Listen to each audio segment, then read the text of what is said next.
I'm George Dobbins. I'm one of the consultants from Berwick Partners working in the built environment.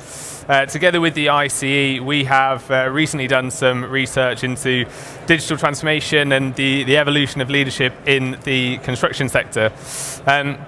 So we have put together a very esteemed panel here to talk through some of the challenges around leadership, the workforce and digital transformation in the sector. So we've got Sam Hannis. Sam is the European HR Director for Jacobs Construction, leading a workforce of, is it 4,000 now? 13,000, wow, yeah. 13,000. In the middle, we've got Bjorn, who is the Chief Exec of Ilke Homes, which is, for those of you who don't know, a joint venture between Keep Moat and the Elliott Group to provide off-site modular housing into the industry.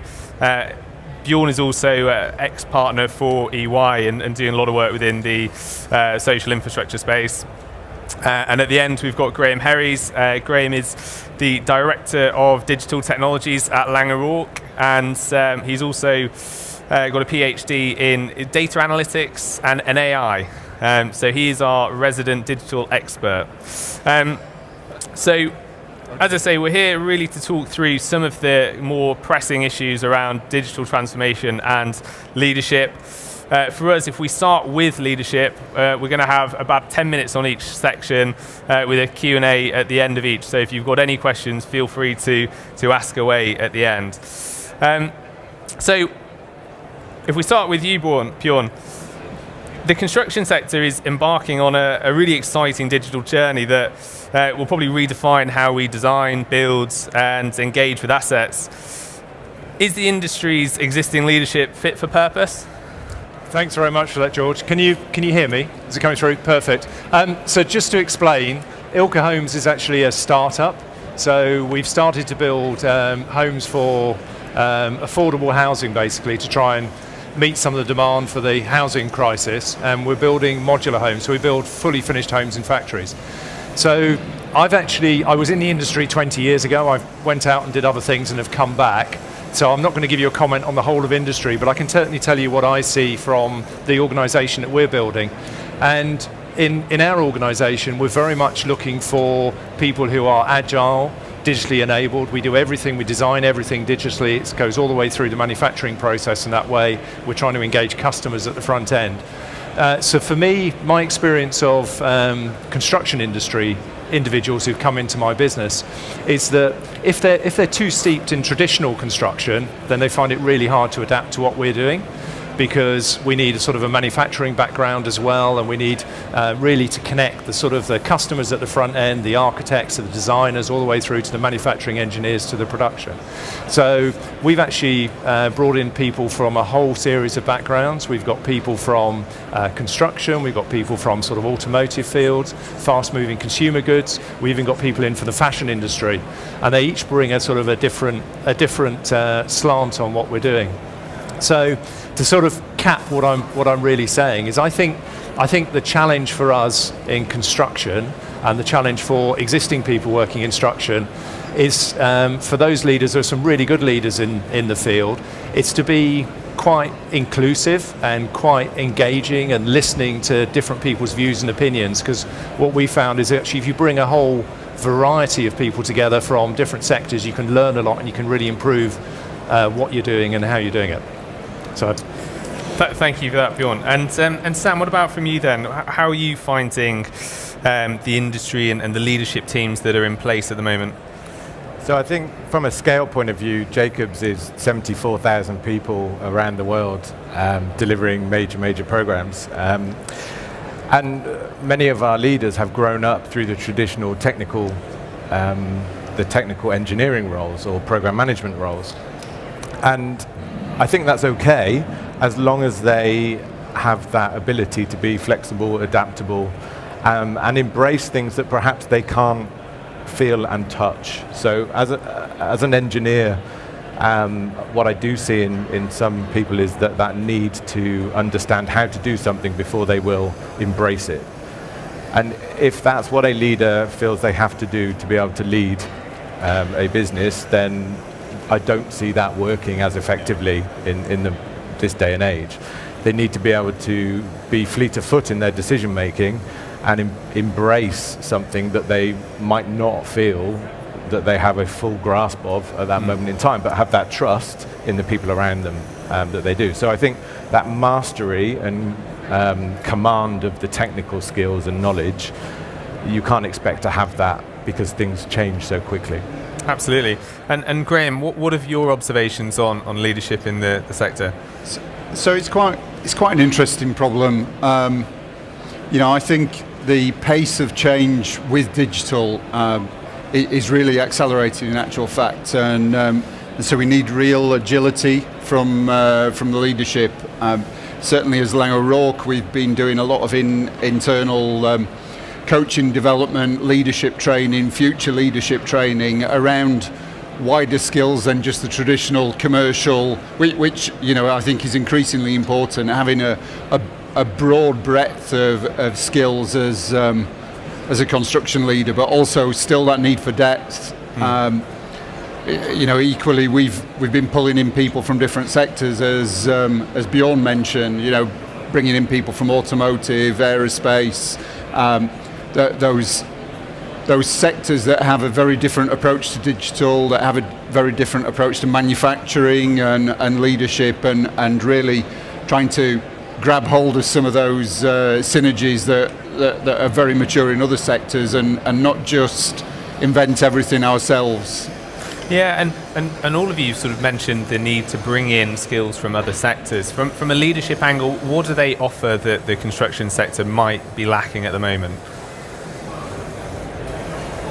So I'd probably jump in and say it's exposure to different ways of working. Traditionally, construction leaders will probably have spent a whole 20 or 30 year career inside construction, be it inside contracting or consulting, quite often with no wider exposure to even consulting or contracting. So bringing in somebody with an automotive manufacturing background, actually challenges the norms. That doesn't mean to say we throw the norms away and knock down all the walls. It just means we challenge what's done and look to see if there are any opportunities to improve things. If I go to the P word, the productivity word, it's something we desperately need to improve as a sector. Absolutely. Bjorn, you mentioned agility there. Are there any other particular behaviours that you see as being important for leaders of the next generation? So I think what Sam mentioned actually is really key to this, because I and nobody else in my business can keep pace with the speed of change. So we have to. Leading a business, I think, is about finding the right people, empowering them, bringing those individuals in and trusting them, and not trying to be the master of everything that goes on. So the point building on what Graham said is, I think we're seeing a lot more integration. So even our business, which is still relatively small, it's 100 and odd people, we're all the way from dealing with people who are living in homes, all the issues and all the challenges around making that work, through the architecture, through design, through construction. Nobody can have that span. So it's about being humble, understanding that other people will always know more than you, but knowing how to get the best out of them, because it will always change and you won't be able to keep pace of it as a leader. You've just got to set a direction and get the right people on board. Absolutely. Sam, from the HR perspective, what are you doing and what are you observing in the industry to help recruit and retain these different types of individuals? So, a plug for the ICE here.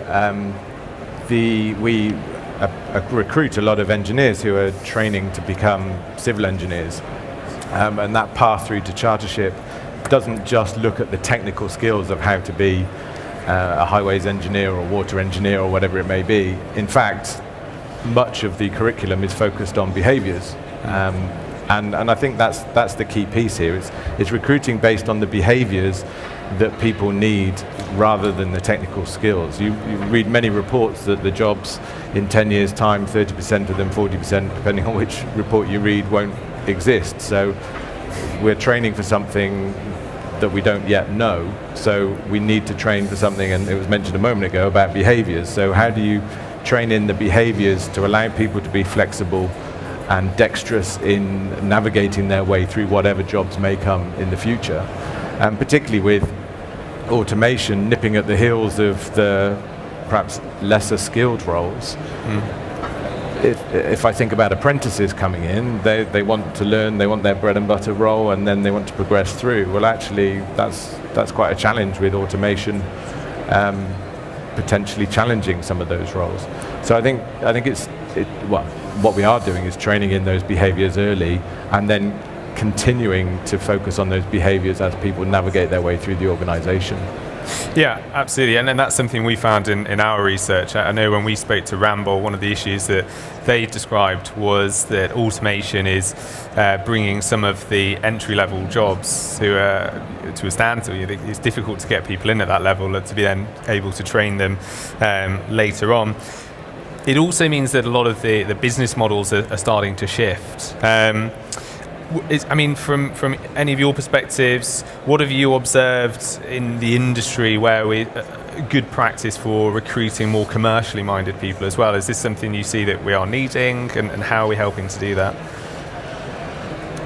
Yeah, absolutely, and that's been the case for some time. I don't think there's anything new there. But again, it comes back to my point of, if automation can, underline question mark, replace some of these engineering roles, how does one make themselves ready for the future? Well, they come back to my point again, looking at the behavioral skills, but also those commercial skills. So automation, this is based on a lot of assumption, is not going to take away these sales and client relationship skills that people will need. So obviously the commercial acumen underpins much of that. So I think building that skill early on is absolutely key. I think my observation coming back into the sector and seeing the broad spectrum of it is there's a lot of stovepiping that goes on. And I think a lot of the commercial acumen that I expected to see in some areas, because people only see a tiny bit of it, it's a bit your point, Graham, because people only see a small part of it, they don't really understand the implications of their actions. So I think it's about lifting people up and taking them across. And I think, building on your point, Sam, it's about the interfaces. So we can have wonderful technology, but actually we still need people with a lot of emotional intelligence, a lot of ability to interact. We need the salespeople, we need the people who can understand customer needs, we need people who can actually help us make the most of that technology. So I think, as well as commercial, really good engineers, we need people who are very good people and can bring these things to life and inspire people. Yeah. And is there anything in particular that your organisations are doing to train people in those particular softer skills? Much of the training that we get involved in, actually, we have for a couple of years now, we've been running business acumen training. And much of that is based on understanding the financial statements of our own company, which just helps everybody understand, regardless of your role. But then if I look at the suite of other learning and development activities that we run, much of them are based on the softer skills. If I look at how we're using the apprenticeship levy, we're working with Cranfield University now, looking at MBAs, and there's now an apprenticeship MBA that we can fund through the levy, and I want to expand that much further into behavioural elements, not just the traditional apprenticeship routes, which I know that's not special. Many companies are doing that, but it's something that I'm quite proud of. Yeah, absolutely. Yeah, I think there's an interesting, a really interesting point about systems engineering and systems thinking and teaching engineers some of those principles, which for me are very allied with a commercial training, because in actual fact, if you can translate what we build or design back to requirements, fundamentally you're putting in place contractual positions, which we need to understand the concept of a contract, and our engineers need to understand what contracts actually mean. I don't even want to discuss the whole point of having come from completely different sector to construction.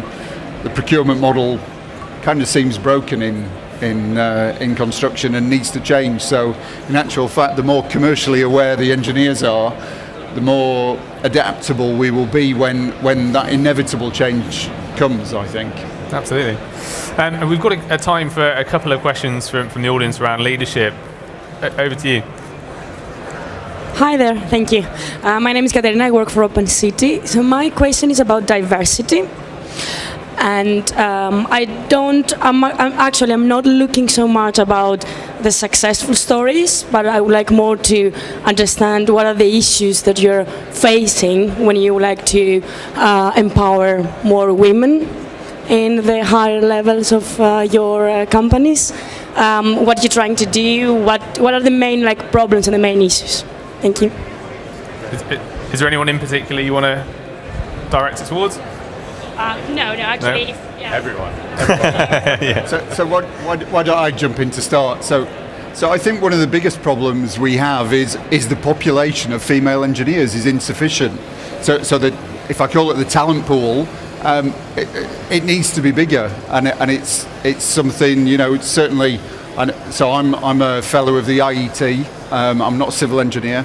Shock horror. But equally, it's a problem for all the professional engineering institutions to encourage more female children, as well as just children full stop into engineering, but especially female children, because there is a huge opportunity around about 9 or 10 year olds where girls have not yet decided they don't want a career in engineering. There's about a 50% population of girls who are completely undecided. They haven't got a negative image of engineering, and that's the kind of talent pool that we need to attract, because it will take time for that talent pool to flow through. But we've already, I know in the IET, we've already seen a shift from 6% around about 5 years ago to now 11%, which is a huge increase. It's still not sufficient, but it's an enormous increase in the talent pool of women and girls in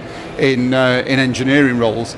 The more we can encourage into engineering, then the more opportunities there will be. The opportunities are there. I feel I don't see any negative connotations for women in senior roles in engineering at all, and we, as Laing O'Rourke, we have some great examples of people who have been or who are. Our CEO, Anna Stewart, was, clearly a female quantity surveyor who excelled to the very pinnacle of the business. So I don't think there's anything preventing it happening other than a huge talent pool that we need to attract more female engineers. Yeah. No, you go.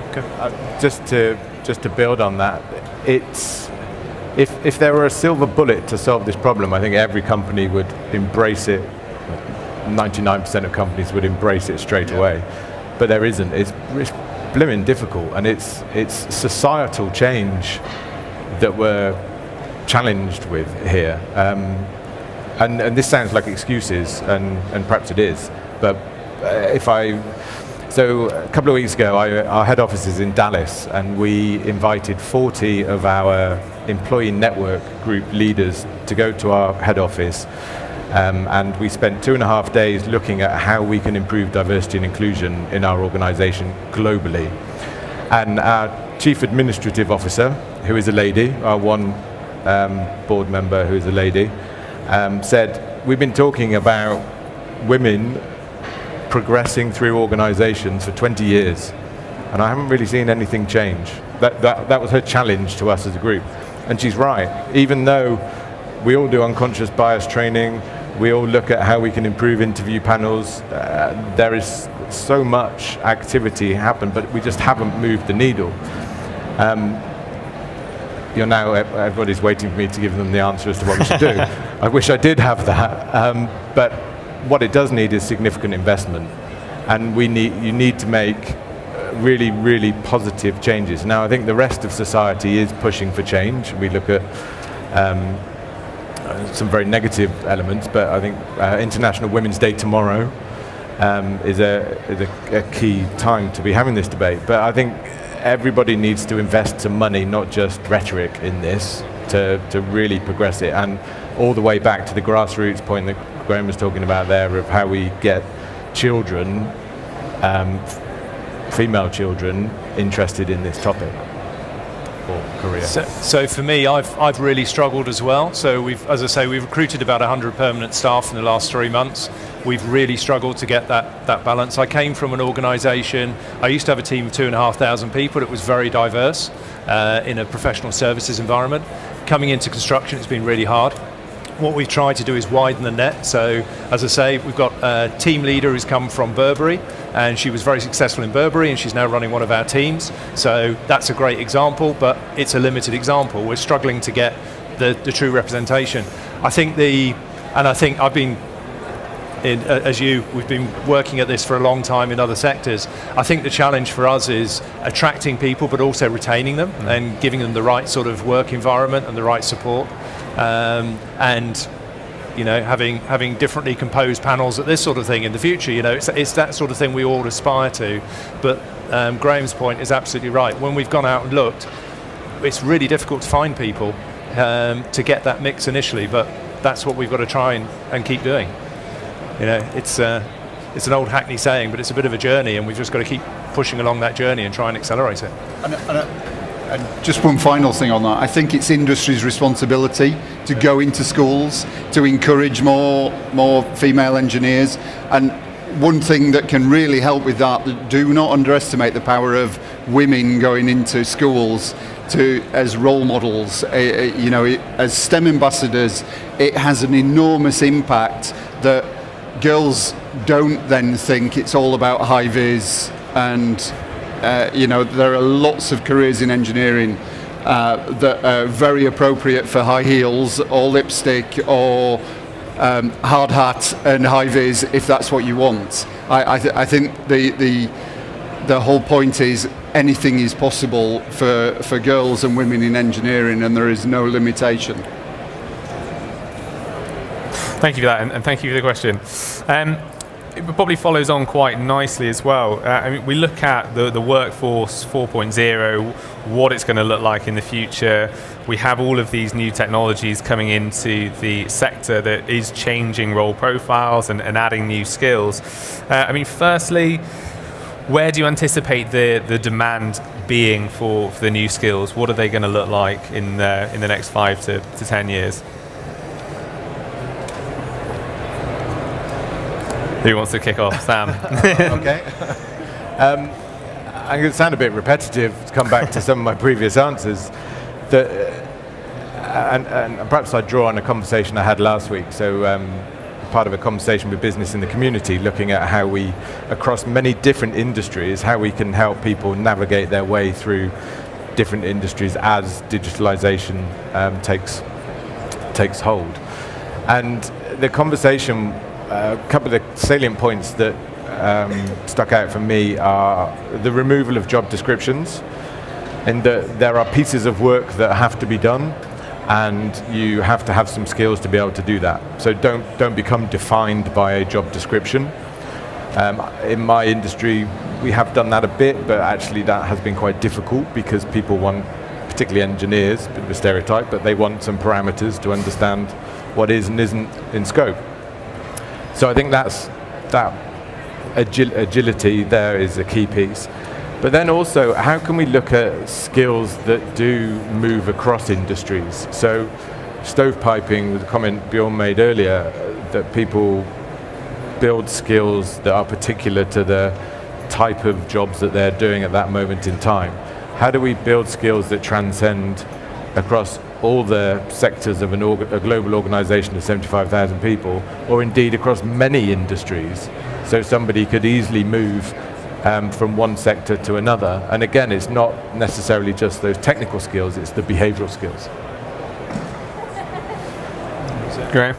Yeah, if we look at today, it's a need for BIM, or as an organisation, we call it digital engineers and digital engineering, because I think BIM is just the start. If we look at our organisation, the ability to recruit digital engineers is difficult. There isn't a great quantity of graduates, undergraduates, apprenticeships. We've been working on apprenticeships in that area to try and bring through talent that's more digitally enabled.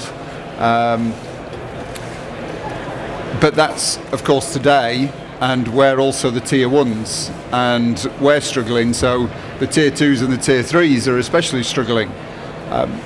So we've got to be careful not to run too far over the horizon and run over on AI and robotics when robotics has limited impact today. But that doesn't mean we don't need to be aware, and we come back to the agility comment and the need for that ability to be adaptable. I think one of the key skills that every engineer is going to need for the next 5 to 10 years is an understanding of data analytics, data analysis. It's going to have an enormous impact on everybody's day-to-day life. It's the only way we will improve productivity, is to generate some data and then actually understand what that data means and how we can do something to improve processes and methods and techniques around that data. So I think building on that point, if I think of our business, I think the business models are changing, and I could look at my business as being, we design houses, we build a factory, we build the houses in the factory, we ship them to a site.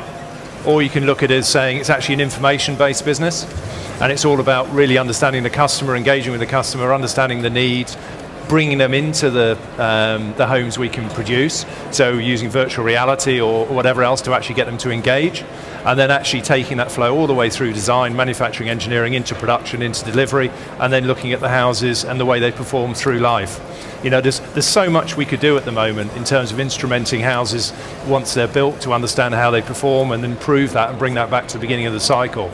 And for me, it's more a general point about understanding the type of business you're in and where value is created. Because the big businesses that really create lots of value, it's not through the harder things that we see, it's actually through the way you connect it and the way that you process and harness information. So I think that's going to be, for me, that sort of thinking is going to be it's going to become more and more important as we go forward.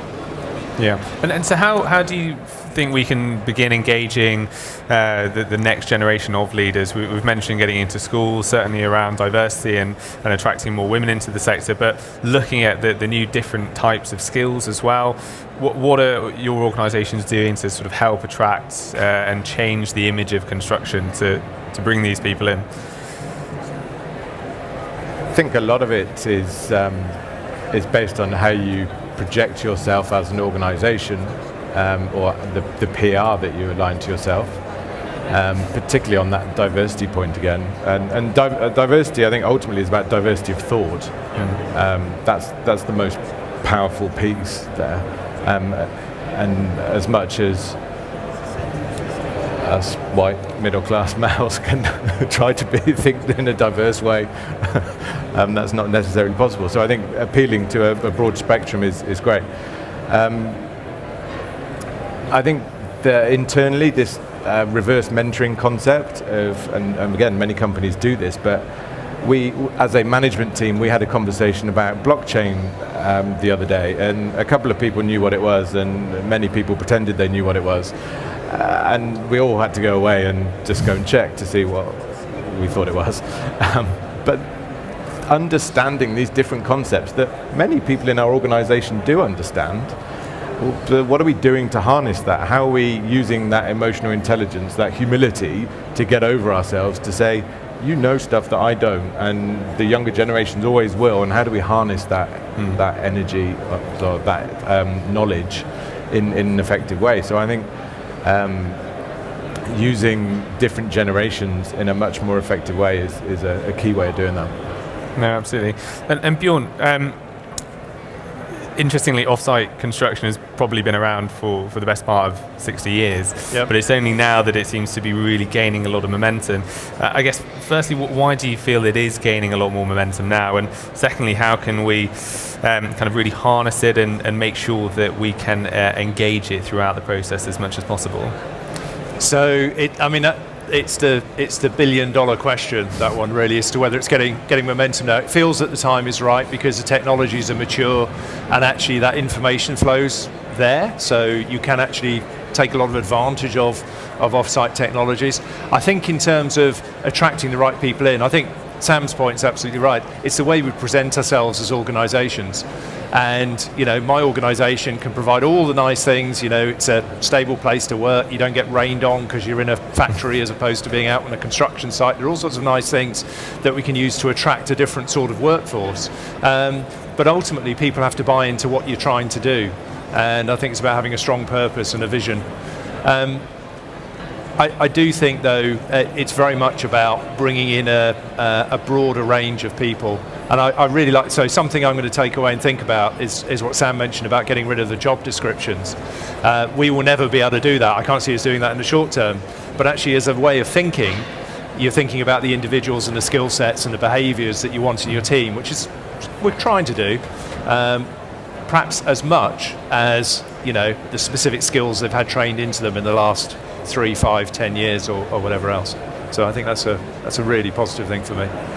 And Sam, are you completely getting rid of role profiles or changing them so you are really emphasising the behaviours rather than experience? So I could get misquoted on this. It was actually a conversation of another company that was saying about getting rid of job descriptions. However, we don't have hugely well-defined job descriptions, even though over the years we have been asked and continually asked for them, but we've resisted it. So there are very high-level job descriptions that align to a grade, but they're not that rigid, and almost by accident, it has created a bit more agility within the organisation. That yes, people are still interested in the grade and the job title associated with that grade, but what sits in and out of that scope, they're less precious than perhaps they could be. Yeah. Okay. Brilliant. Do we have any more questions from the audience before we move on to over that? Hi. So in my mind, the only way to actually have diversity across all levels is to be very clear about the job description that you require in order to achieve a certain level within the organization. So if you actually reduce that and eliminate that, that allows perfectly to just pass on the button and just have white male everywhere. So I think you should rethink that. I'm sorry. Yeah, I think you can't hear me. You can hear me. I think that's a great challenge, and I agree with elements of what you're saying, because back to my comments earlier around we're trying to change society, and when I guess I add into that corporate life, the way corporations have been set up. We're trying to change how they function, and a lot of the efforts around improving diversity and inclusion are looking at systems and processes in organizations to remove any bias. So I see where you're coming from. I think having an alternative that is then based on perhaps behaviors and then measuring those behaviors or competencies. So rather than having defined tasks, it then becomes behavioral based, and then there's a way to measure that to say that person has, in a more objective way, achieved that versus somebody else. So I think that's a really, really good point. Thank you for raising it. Yeah, and we do an awful lot of what you've just mentioned there, Sam. So part of my role is also on our Diversity and Inclusion Council, looking at how we can recruit more diverse people and embed it within our process. And it was all about moving to more behavioural focused job descriptions, because if it is experience led, the majority of the industry has been male dominated for many decades, and if you continue to assess it against those same criteria, you'll probably get the same result. So it was about how we can start to look and assess people in a different way. Do we have any other questions? No? Fantastic. So moving on to how we can enable transformation. There's been a lot of PR and press around the construction sector deal, and there's hundreds of millions of pounds to be invested. How can we maximise some of this funding? Graham, start with you. Do we need more? Really interesting question, actually. I think we need to learn from some other sectors rather than doing the nice shiny toy thing that construction tends to do and run off and choose where to spend it on the new shiny toy. If I look at and let me explain that with something more definitive. So if I look at BIM, BIM was done in the aerospace sector 20 years ago. And so today, the reality is the BIM equivalent in the aerospace sector is at level 4 or beyond. Now we're trying to create our own thing and struggle to really achieve level 2 as a sector. We're trying to invent a new level 3. Why can't we go and look outside at what other people have done? That doesn't mean we can lift it 100%, because the construction sector is completely different to aerospace and automotive. But why can't we take some of the methods, and especially some of the tools which are very mature now, and look at how they can be adapted for our sector? So I say that because I'm worried that we just risk getting all this money from the Industrial Challenge Fund and we invent something for the sake of inventing it, rather than trying to leverage something that already exists and bespoking it so that it can be widely adopted in our sector. Don't know if that completely answers your question, but it's part of the way there. Yeah, no, definitely. We need more money for a nice shiny toy and money to do other stuff as well. Bjorn, do you have any comments around how we should be maximising the funding? So a little bit on that, because obviously in our situation we've come in and we've looked around for support and where we can get support to move faster and accelerate. And I guess one observation is there's a lot of money in this sector. There's a lot of grants come in and all sorts of bits and pieces. I'm not sure it necessarily gets into the places where it promotes the greatest change. And I think some of that is your point, Graham, is that people go in and try and focus on a particular intervention. And I guess from where I come from, where I've seen transformation work successfully, you focus on the outcomes you're trying to achieve, and you incentivize the system to produce the outcomes, and then you let the people in the system find their right way of delivering that. And I think in construction there are a lot of people who know construction really well, so rather than trying to get the system working, they go in and say, well, shiny toy or intervention in here, or we'll have a pilot around this or whatever else, and it doesn't create enough change for it to stick.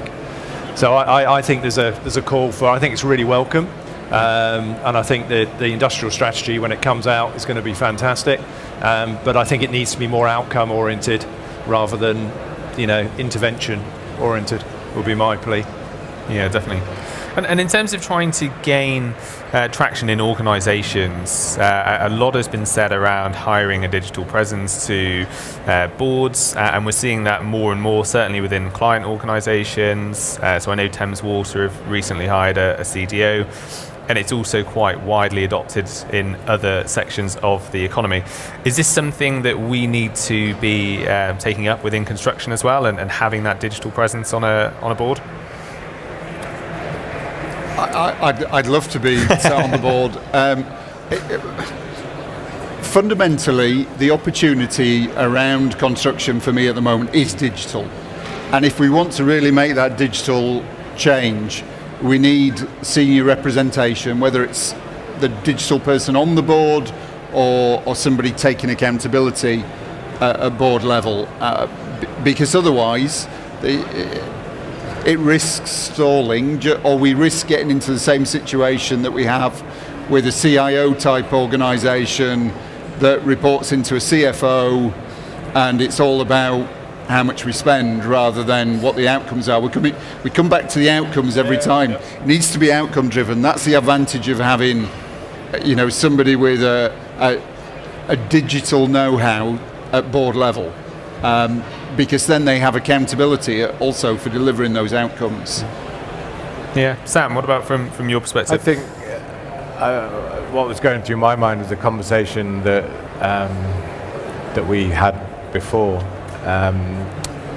where does our sector try and get in the game where everybody else is, or do they wait for an event that then they say, oh, hang on a minute, we need to put somebody who's in charge of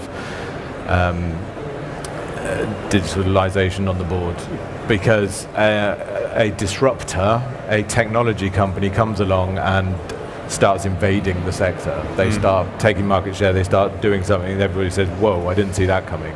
That would suddenly create a shift. So in the conversation that we had before, we were predicting that and talking about, I think it was Intel investing... $2 billion, I think, was the figure quoted, So it's going to come, something will come, so how do we get ready for that, rather than wait for that event? Indeed, and interestingly, I read the other day that Google is investing in accommodation to put near its campuses. So Google's probably going to become a constructor and potentially a designer and potentially a manufacturer. We need to not be disintermediated by a Google-like organisation. I think that's a really interesting point. And as ever in these things, if you look across to the US, you can see some of this stuff happening now. So an organisation I'm watching really closely is called Katera, and they've basically fully integrated the supply chain from the front end, the architectural work, all the way through to producing their own. They produce a timber panelized system with windows and all the rest of it in there. And that is an information-based organisation. It's a digital organisation. It's just got I think they got an investment of about $850 million from SoftBank, who are a very high-end investor in high-tech organisations. And they are disrupting the construction industry in the US along with other people. So I look at that and I think, well, I'm actually doing all those components, but it doesn't have quite the same, we haven't got quite the same PR around it maybe as they have to get that level of investment, but it is coming. And it might be new entrants, or it will be perhaps people in the existing sector who get ahead of that and really embrace the digital side. Yeah. I guess the final question that was from myself is, there's a lot of clients who are beginning to understand how they can drive digital transformation and new technologies, but that is far from the norm. What else can we do as a sector to really improve the adoption of new technologies and drive innovation?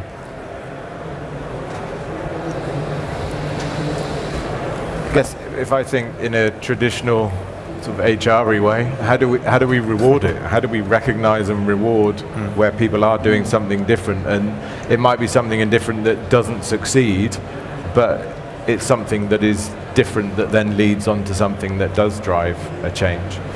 So I think being a bit more innovative in how we recognize and reward those behaviors is one way of doing it. I was going to say that increasingly most bids we submit now have an innovation section, which is a need from most clients. There's just the risk of, is it an innovation section for innovation section's sake, or is it something they really are interested in? Especially when it comes down to the opportunities around innovating, which then lead to non-compliant bids, especially if it's off-site construction or the opportunity to optimize TOTEX rather than just CapEx procurement. There are so many opportunities, but it requires an open-minded client to be, to have an understanding of their TOTEX as an example, or to be open-minded enough to take a little risk, and maybe a measured risk. Yeah. So what we're trying to do is we see this as the biggest area of opportunity, is to get our clients, help them improve the way that they interact with us and other businesses. And we've got certain parts of our client base where it will take a long time. So what we've done is segmented our base, and we've got some clients who we know will be early adopters and do things fast, and we're working really hard with them to build like exemplars, which we can then demonstrate to others. Because I think there's construction, house building, whatever, it's been around for a long time, and it's been similar for a long time in terms of the client, contractor or manufacturer or whatever interface, and it can be a bit adversarial. I think if we can get sort of a bit more collaborative and joint value creation going, then I think it could be a lot better place. But that's a really, really hard journey. It's a hard journey for everybody on all sides. So for me, I'm just finding those areas where I can make some early advances and use those as sort of exemplars then to demonstrate what's possible. So that's Brilliant. my kind of vision for it. Well, thank you all for all of those responses. Now, before the drinks receptions around everywhere starts, do we have any other questions from anyone in the audience? No? Yeah? I think there's a microphone over here. So, following back to your last question, this sounds something like the people who are at the top of the companies to take decisions can actually do. But what about the people who, I don't know, graduate engineers, design engineers? What can we do to influence the company culture so that we can embrace more technologies and new methods, even if it just looks completely new to the people who are at the top? What if it just works, or you can make things better, like automate stuff, for example, but they just don't want to do it because it's new? What can we do, from the bottom? What can you do as a graduate engineer to help? Absolutely. Sam, do you have any thoughts around that? So if there is not already, so if you're working in a company and there's already, many companies have a process where you can have an ideas and drop it in an ideas box, and then they'll be looked at and embraced. But certainly my experience in the organizations I've worked in, the internal network is the best way to do it. However, what I've also found is that as a graduate engineer, if you raise it with your direct supervisor, your team leader, whatever they may be called, priorities might not allow that to be embraced and developed in the maximum way that it could be.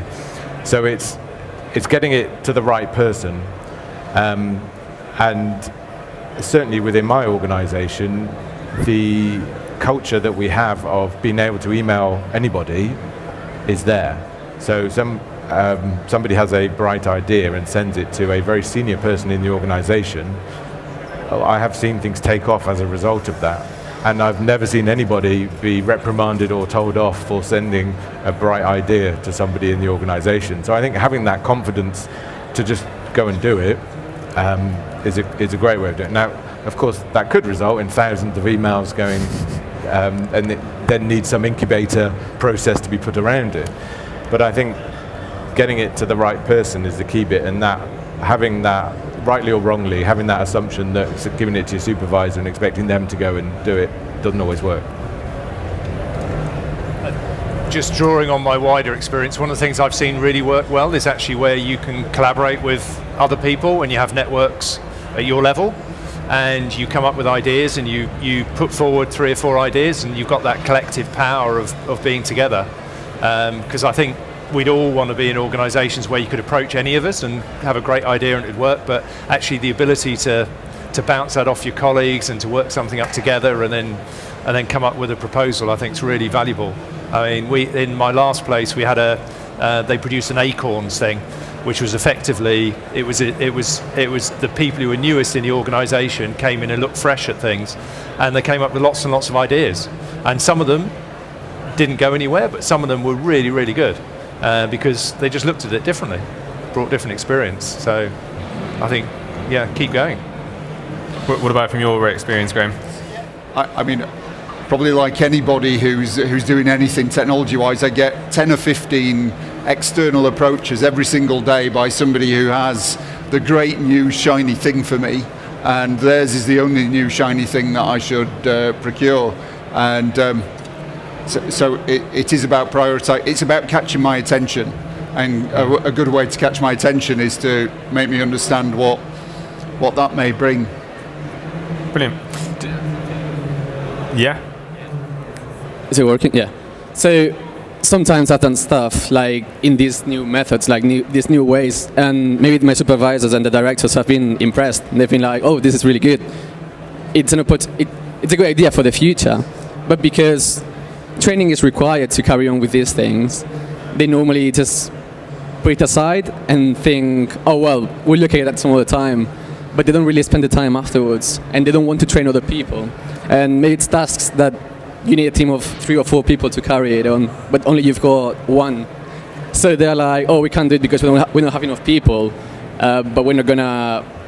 I don't know if you get the hist. It's difficult to explain in a way.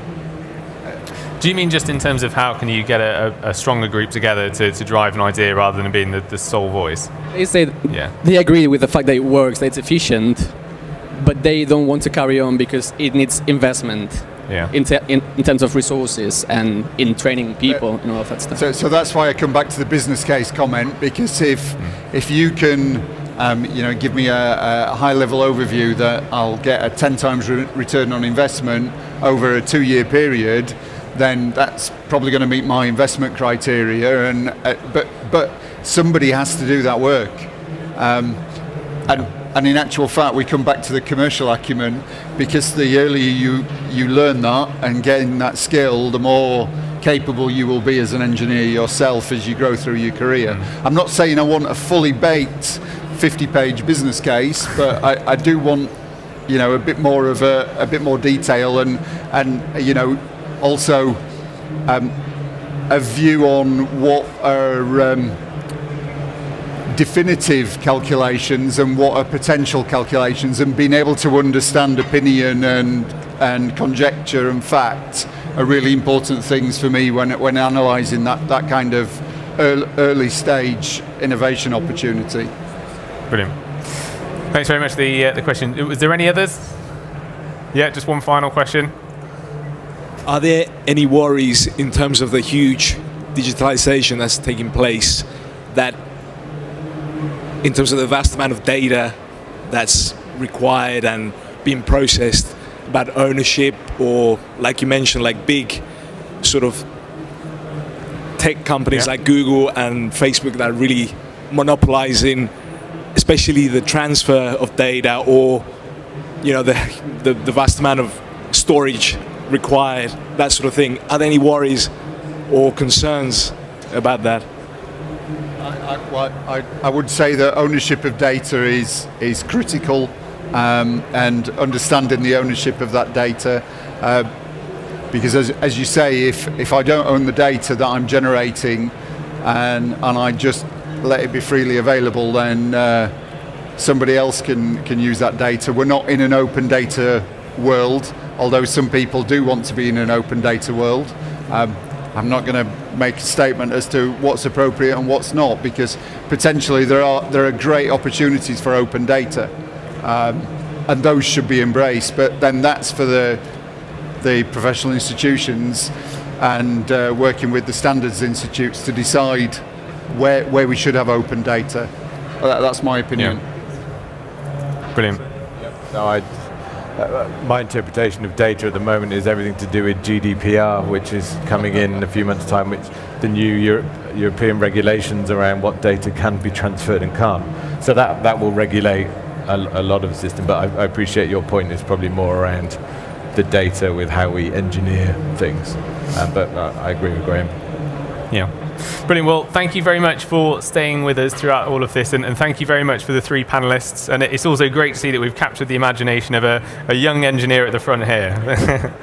Thank you very much.